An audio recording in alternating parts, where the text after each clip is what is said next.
keyboard, design in engineering, additive manufacturing gadgets, rapid prototyping and material circular economy. Before we proceed further, I would also like to call our respected station chair, Professor Dr. Saroj Pradhan sir, request you to share a few opening remarks with the audience.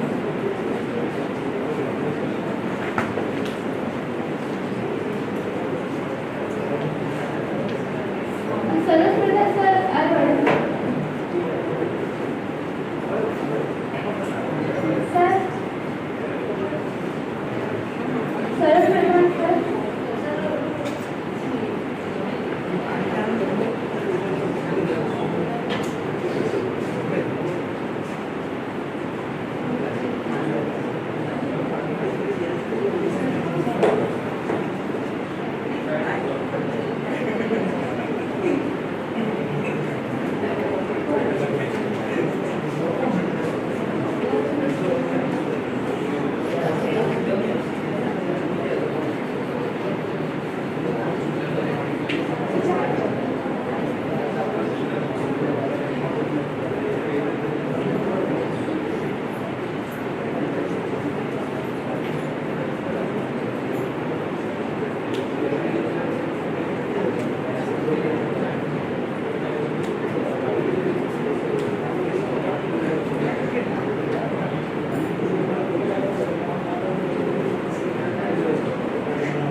Good afternoon, Padma sir.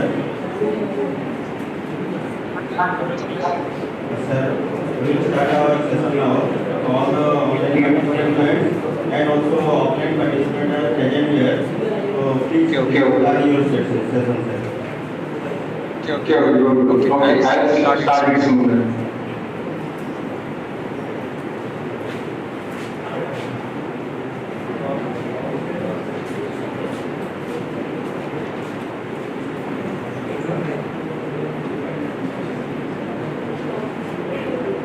Alright, so like this and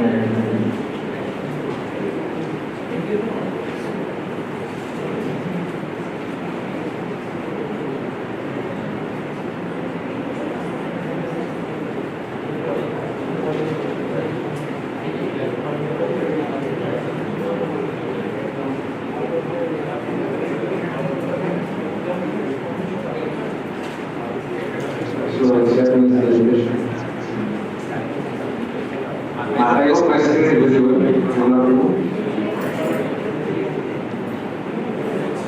So, good afternoon, everyone. Thank you for your kind invitation. So, I am the Technical Department of Engineering at IIT Guwahati. So, we are working here on the topic of 3D printing. And we are exploring 3D printing topic in different applications, including underwater 3D printing. And today is my result, very top in this workshop. This is very important in today's era. So basically, directly what you have different medical machines that becomes plastic, polymer, metal, concrete. So we do use these machines basically printers for different applications. One of the applications is how you can design some useful product that is very much essential considering your physics or engineering physics. So what we have done now, our entire research group at IIT Guwahati, we have been looking into development of lightweight product design that is useful for underwater research. So as you can see in my screen, so I have two pictures. One is the lightweight design components and another is the robotic 3D printing, which this printing, this designs year by year. So I'm going to talk about like of course the 3D printing process itself, but before that I thought to tell you more about the application viewpoint, so that at least you be aware that where we are getting to. So you can see my first presentation that structures are designed, they are lightweight, they're having some kind of low density compared to the bulk material, and of course to see them will be June way, you will see the design patterns are very much close to how nature used to create the designs. So you got nature inspired designs. So the design that we have in the lab, you can see that instead of creating a bulk material, which we do by casting process, we don't follow that. Rather, we use a bio-inspiration approach to create these designs, so that our focus is to use less material and make a more efficient designs. Okay, and till now you might have been also listening 3D printing application in other robotics, product design area, but unless 3D printing creates a new value for you, the technology in terms of cost is not affordable. Okay, so 3D printing is not always a cost effective solution. So unless you bring the value addition to your design or product, 3D printing is not sellable. Therefore, we try to innovate the design process itself, so that how you can generate lightweight designs. It may be for same application, instead of just using a solid bulk material, how we can use lightweight material. Because of course, if you talk about underwater applications, the lightweight designs are much more make sense, because you have to burn less power to drive your engine. So therefore, lightweight component design is very important. And secondly, who is going to make it for you? Of course, we have some 3D printers, we have robots, all these things can create part for you. And doing this, what we are achieving? Sustainability. So how we are doing sustainability approach? So you can see our in the first picture, some of the design that we have in the lab.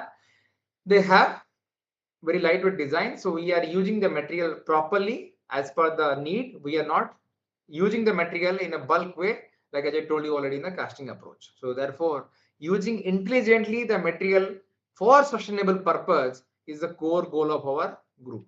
Okay.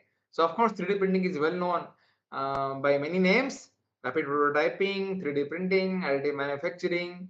These days we have hybrid technology also, and it's good for doing mass customization. So a lot of things are there.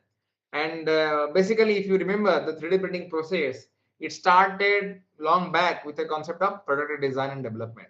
So in my BTech days, we used to read this book for product design and development, where we have been taught that if you use the 3D printing process, maybe the process chain is going to be reduced and you can create the component quicker than the market time. Okay, so if you don't use 3D printing, so based on some trial and error, it may take longer iteration.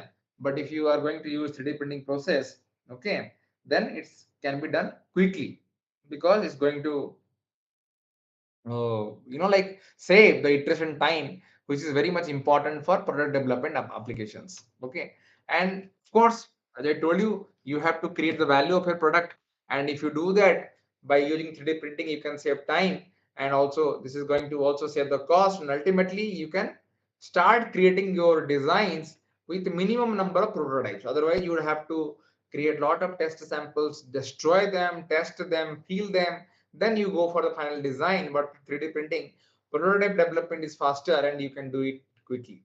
Okay, so therefore this is a very important technology. Okay, but what happens, we have seen in recent days, for underwater applications, 3D printing alone cannot fulfill the purpose. Let's say you're going to make an ROV, you can't 3D print everything.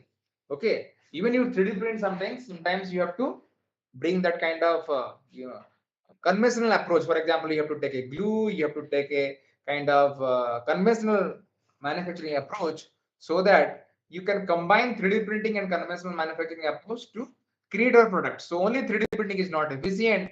So therefore, this picture tells you that only with 3D printing you cannot achieve a lot of things. You need to really go for an hybrid approach, where conventional machining, conventional design strategy. Let's say you're going to make a hull, so people can make 3D printed hull, but sometimes this 3D printed hulls have a lot of defects. It has a lot of other problems. So maybe you can create a mold and then you take conventional approach to make the hall. So in that way, there are also a lot of examples you will see.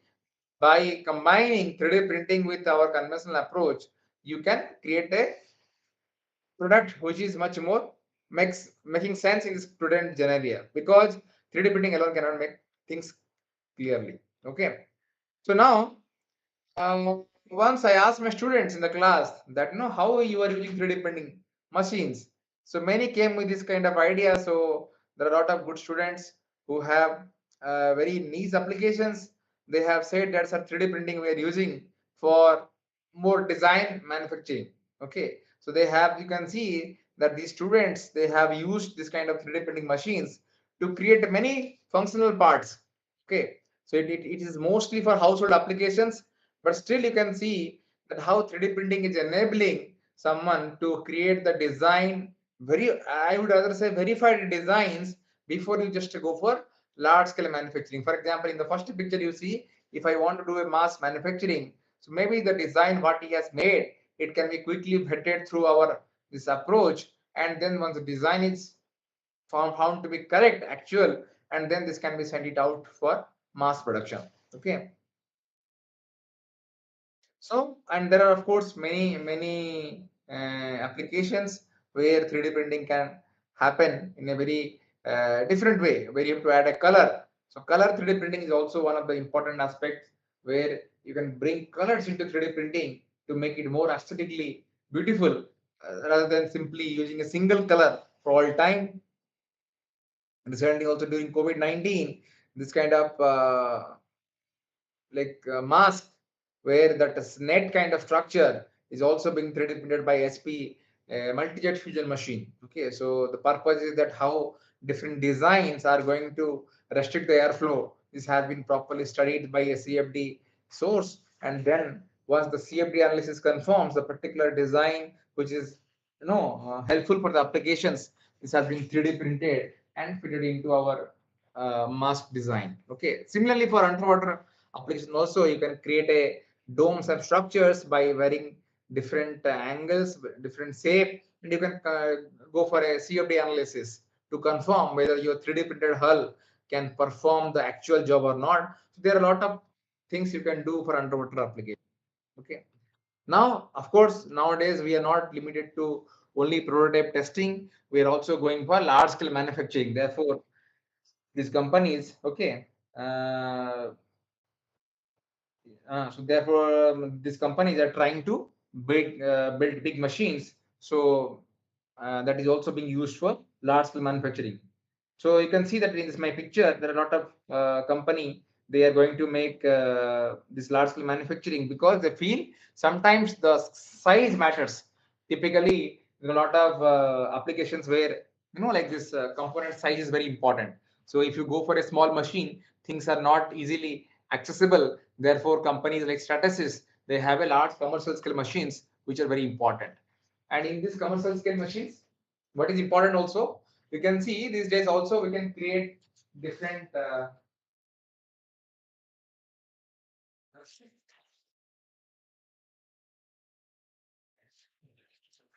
so you can see also we can create a different extruded designs.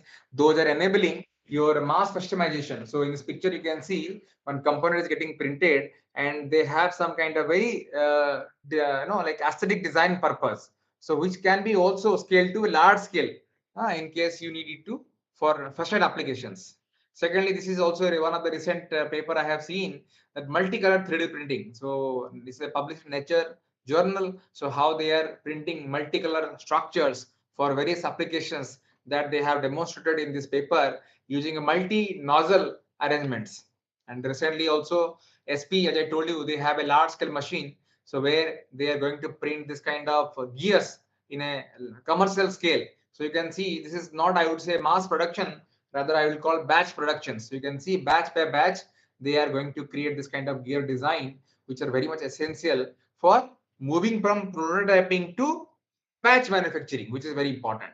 And this is done by metal 3D printing. So what happens, you have the laser source, multiple laser source, they're going to scan the component that you have made, and if you have 4 lasers, 2 lasers parallelly, you can increase the productivity and once the powders are melted, the unmelted powders can be separated out and you can get the component directly as per your applications. Okay. Similarly, if I go for large scale, this is a very large scale applications. Why I'm talking about large scale? Because these days, no, there are many industrial applications. They really need a large scale components. We can't limit our printing process to only small scale. So there are a lot of machines that are trying to build large scale components. So you can see this is an example where wire arc additive manufacturing has been demonstrated with a robotic arm, and you can print a large scale component. In fact, this company, they have MX3D, they have printed a breeze in Netherlands. So using this technology, so that is how things have been placed. Okay. Anyway, this is just a statistics number how things are going on. So okay, there are a lot of innovations. If you are good in software, you are good in material processing, hardware, things are changing day by day. And okay, this thing I'm skipping because I kept these presentations for some other students also.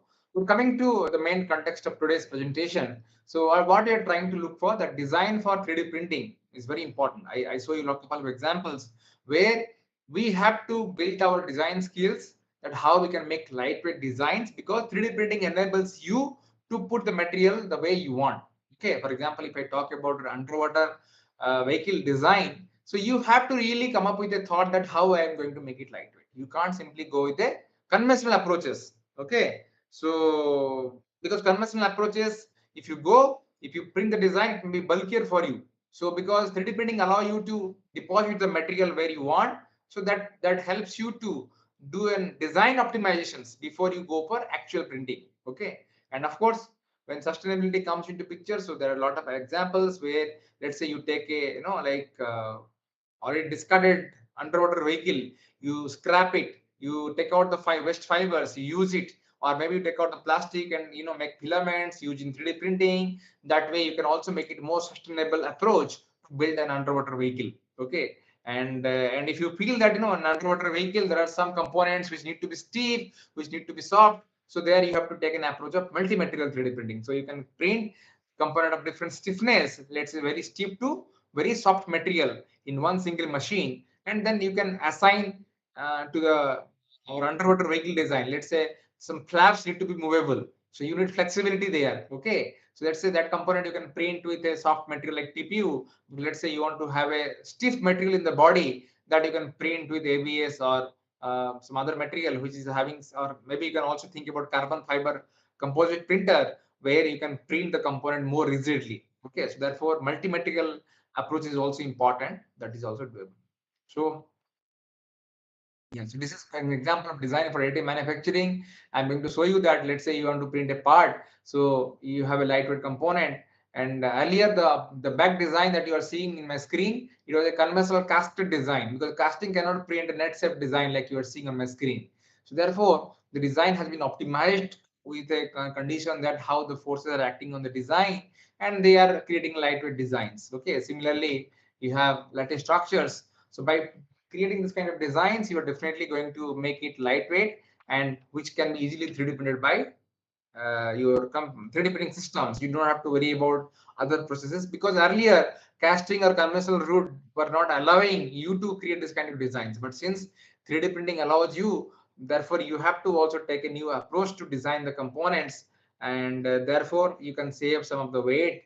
And accordingly, this weight saving is very much essential in aerospace underwater domain, because a bit of mass is going to make going to charge you a heavy payload, and also the cost is going to be also increased if you have a difference in the mass. Okay, so the sustainable aim, as I told you, you can see recently also we have seen. So these are some of the pictures I have taken from internet, just to show you that you can also redesign your component by taking this waste material from the 3D printers, and you can print it. So there are a lot of examples where you can do. This is an MX3D company I saw you earlier, that a wire arc additive manufacturing process is used here to create a big component. And this is an example of hybrid component. So why hybrid 3D printing is important for underwater application? Let's say you want to make a shaft, okay, or a propeller. So you can't, if you think this design, let's see this picture very carefully, okay. So if you see, the shaft is solid shaft. Okay, the blades are in a helical manner. So now if I 3D print the shaft, of course I can print the entire design. But if I think more logically, what is the best way to make it? So maybe what I'll do, I will buy a shaft, or I'll do a machining to get a shaft, and then I will use 3D printing machine to only print the blades which is in a helical shape. That is going to make it less costly, because if you want to print the entire object, then imagine, okay, the helical blades are make sense, but the solid shaft, if you print it, it is doable. But the question is, it is not intentionally to be done, because 3D printing should not be used for printing a bulk material. It's just going to be waste of material and time. You have other techniques that are more having advantage in this perspective. So therefore, what I will do, I will take more like conventional approach to make the shaft, and then I will take 3D printing process to deposit these propeller blades, as you can see in this picture. Okay. So yeah, these are many, and there are a lot of, and of course after that also, if I find that I need a drilling, I need some kind of slot, that also I can do using this kind of machine.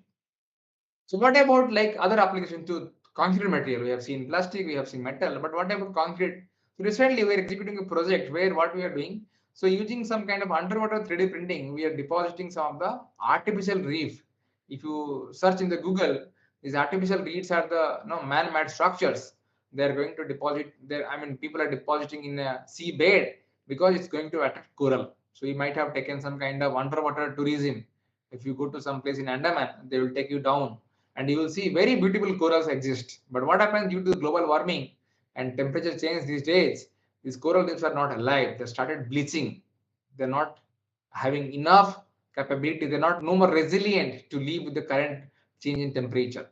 So what we are doing, since it's a topic of underwater, so we are printing these models which look similar to biology, I mean nature inspired designs, and we're putting it back in the ocean. For that we have to use some kind of concrete element, because other elements are corrosive, then may not last longer in seabed, and plastic we cannot put it. So we are going to have a eco-friendly, like underwater susceptible concrete design that we have made, and then we are printing different coral reef shape, and we have planned to deposit in Andaman in near future. Okay, so therefore we have to use a concrete in this project, and that's why we are talking about concrete 3D printing. But anyway, 3D printing, as you all know, that we have to deposit the material layer by layer, as shown in some similar kind of thoughts in case of this pyramid. So you can see they have been stacking the layers one by one, but they are offsetted by some distance. Therefore, you can say conical or pyramidal shape. But if you deposit one above another, you can get a complete rectangle object very clearly. Okay. So anyway, the process says that you have to deposit the material layer by layer. Okay. And why we need to do that? But as I told you already, there are a lot of examples where you have to really work for 3D printing. You can see these complex structures. If you go by conventional approach, they take a lot of manpower, lot of like scaffolding, lot of supporting structures. If the building design goes very complex, you need a lot of manpower. You can see how much of scaffolding, this kind of steel rod, you can see support structures. Typically, you can also see this kind of support structures in 3D printing process also. Okay, so this is the coral reef, you can see. So this is a very complex design that we are printing in a lab and depositing underwater to see how it's going to affect the biodiversity. This is from extreme. And if you do by conventional approach, as I told you, that like it's going to take more manpower, more time consuming, and also these people are not going to live a healthy life if I keep on continuing these conventional approaches forever. And they told you scaffolding or reinforcement, they need a lot of numbers, because like it's very conventional approach. Therefore we feel that 3D printing could be game changer here. So of course there are a lot of other technology. So let me show you the video. So this is a 3D printing process. You can see very clearly where the fresh concrete is being deposited layer by layer. Okay, you can see. So we have an extruder. From the extruder head, the material is coming in the bulk form, and it's being deposited layer by layer as per your CAD design. That's how we do in the lab. So what we do design a component, and we make the G code, and this G code is sent to our machine, and machine runs in a proper predefined path. At the same time, this machine have an extruder that carries the concrete pipe, and this concrete is deposited layer by layer, so that like you can create a structures directly for this artificial reef. The reef building is important here. Okay. So what is FDM? You might have heard about FDM, fused deposit modeling, where this plastic filament is melted and deposited layer by layer, and it's similar to our concrete printing process. The only difference is that in case of our plastic printing, the layers are getting solidified very quickly, but in concrete printing, we have some time limit. Okay, within that, we have to print it. If you delay more, then we are going to have a poor bonding. Okay, so and second thing that, as I told you, in both these examples, in plastic printing, all the layers are set or getting solidified at the same time. But if I take a concrete printing approach, some layers take different time to get solidified. Okay, so if you remember the story of this NASA people doing some trials for sending these people to create an habitat in Mars, they had some difficulty. Okay, and then one of the scientists, professor from USA, he went and worked with them, and then he put an idea: why not tomorrow this robot can go to space and deposit this material layer by layer and print something for them. Okay, and then they asked for some proof of concept, and then this proof of concept was demonstrated by printing some structures, which is later known as concrete printing process. So he is kind of like godfather or father of 3D concrete printing. And then when this idea stuck into the mind and it got viral in the internet, then Chinese company, they started printing this 5-story building with this technology. So you can see they're printing the wall panels, okay, and then they're assembling to create the structures. Okay, this is not a so new topic. In Singapore, actually, they go by prefab approach, where they used to take a complete solid casted wall. Okay, you'll not see such kind of interlayer. I mean, the lattice gap in the structures. It is only possible with 3D printing. So this company, they are printing this kind of lattice walls for housing applications, and they're combining them. Okay, to create a structure. So you can see these are the like big panels. They're printing it day by night, and then they're assembling it to create an entire structure. So of course, there are a lot of examples where they have made different structures, and there are other companies also who are doing this kind of study very greatly. And a lot of examples, lot of fancy structures, lot of aesthetic structures, housings, security posts. These are all being done at different levels of the global economy. And then it seems that technology has some value. Even L&T also, they have done the first 3D printed post office in Bangalore. Our Honorable Prime Minister Narendra Modi has tweeted and congratulated for the project. Okay, and of course, we have Sika like partner who are very good in construction chemicals. They have 3D printed this kind of tall structures, the very high faster printing rate. Mm.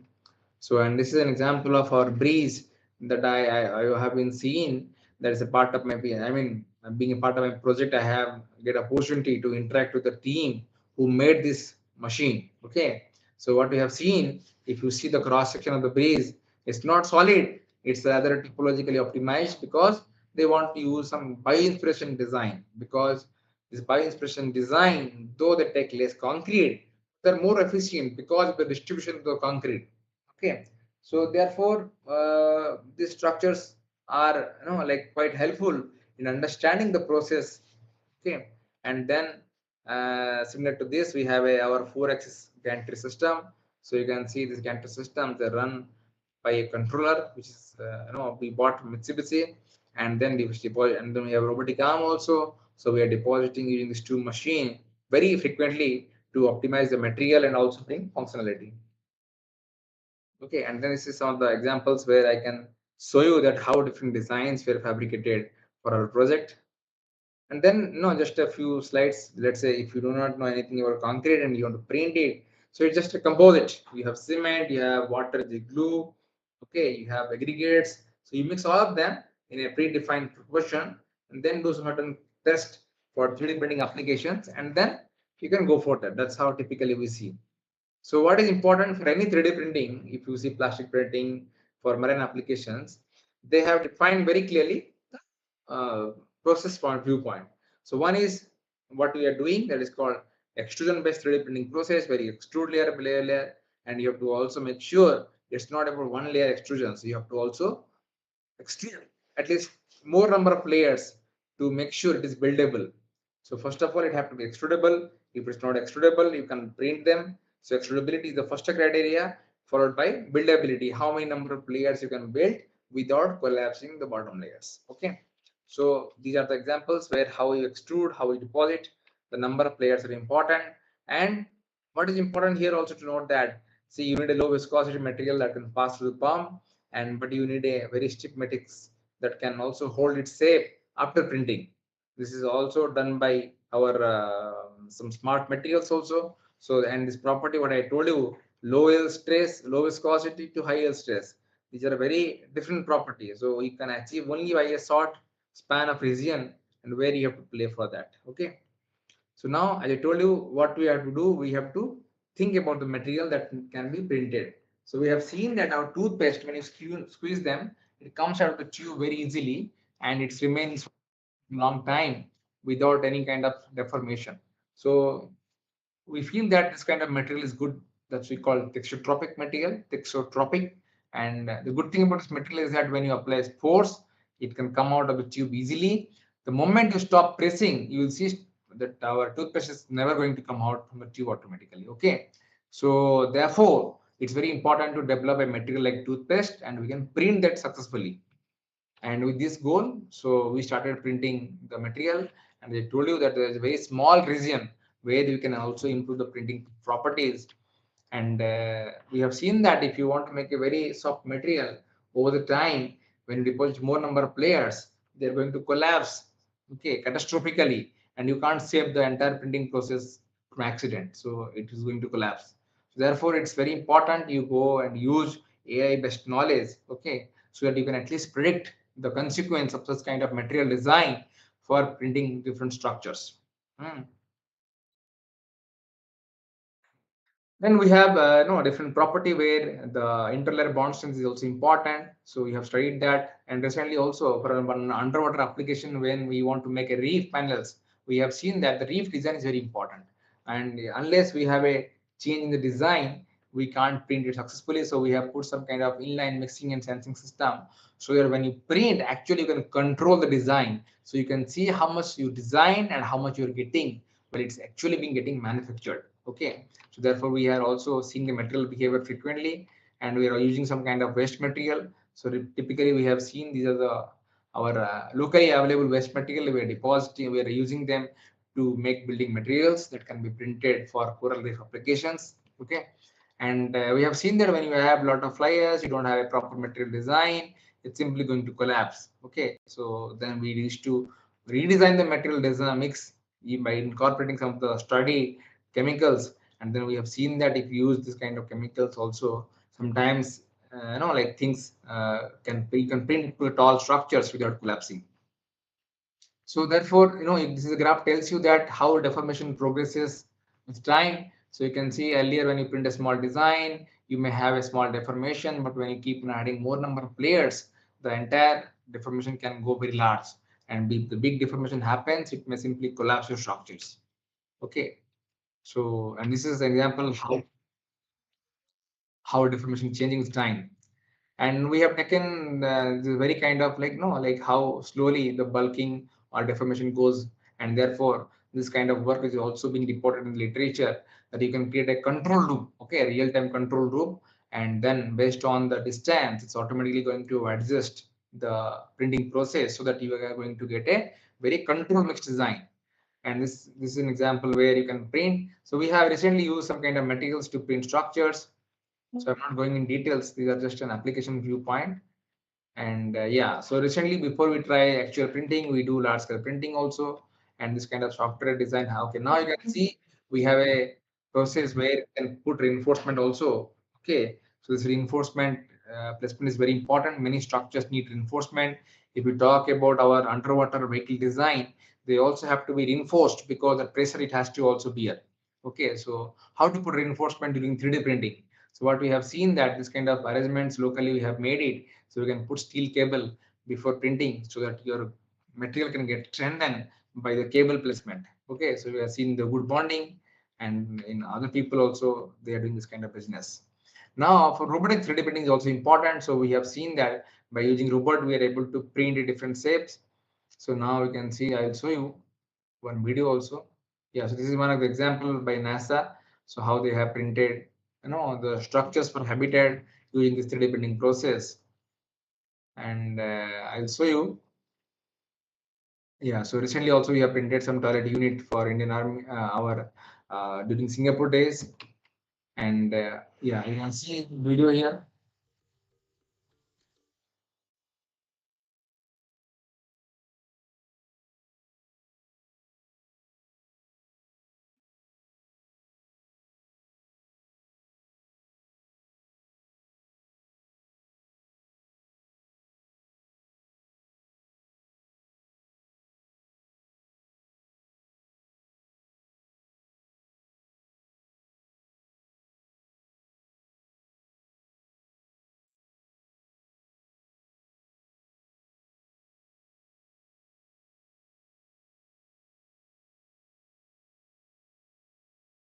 Yeah, so you can see how quickly things has been made here. Okay, and then we have used the technology to print different structures. So yeah, so all these structures were 3D printed, and this is also one of the very bio-inspiration design that is also 3D printed for an application. So you can see these tall structures also we have 3D printed. And recently in IIT Guwahati, we have 3D printed these structures and the coral leaf that I was showing you earlier. Okay, so these structures are very important, and with these structures we are able to print and this kind of blocks that we can combine together for underwater application also. So they are some of the structures. So okay, thank you very much for listening this presentation. So basically, if you have any questions regarding to underwater technology development, just let me know. I'll be happy to answer your queries. Thank you.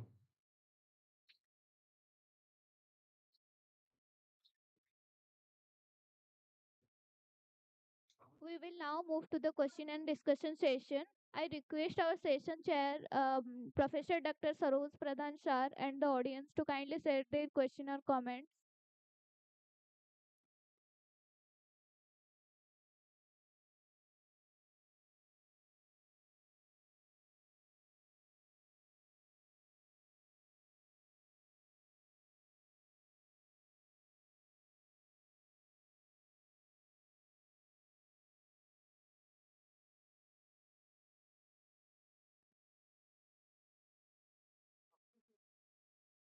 Thank you, sir. Any questions from participants? Please, any question? Anybody?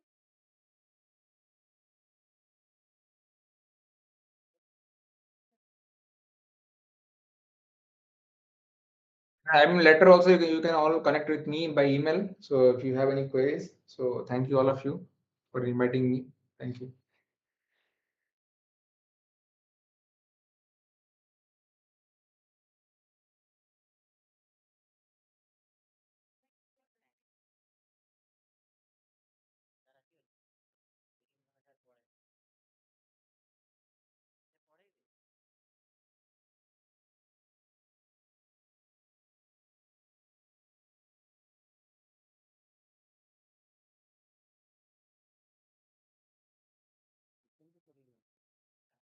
କେତେ ଦଉଛ bill? ହଜାରେ ହଜାରେ ଦେଲେ ଆମର 200 ର 1000 ଅଛି କି? ହଁ 200 ର 1000 ଅଛି। ଆଁ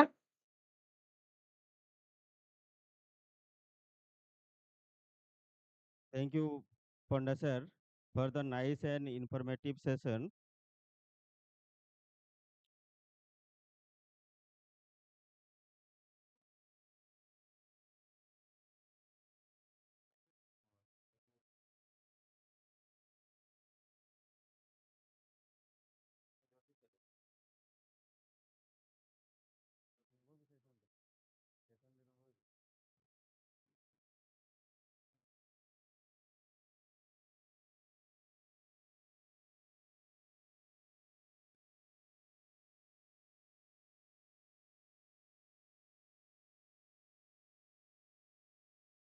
Now it's time to felicitate our respected session chair, Professor Dr. Saroj Pradhan Sir, as a token of our gratitude and respect.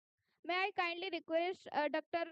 Suryalok Das Sir, our esteemed faculty member, to come forward and felicitate our section chair. Please, sir.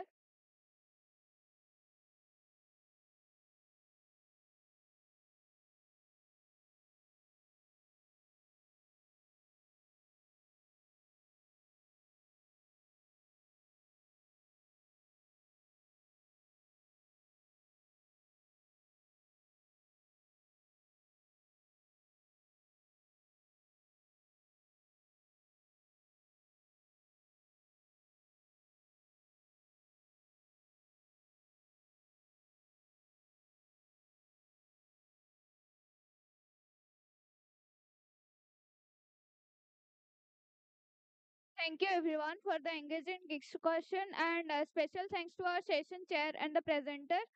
This concludes the session. Thank you for all your participation.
That's all for today.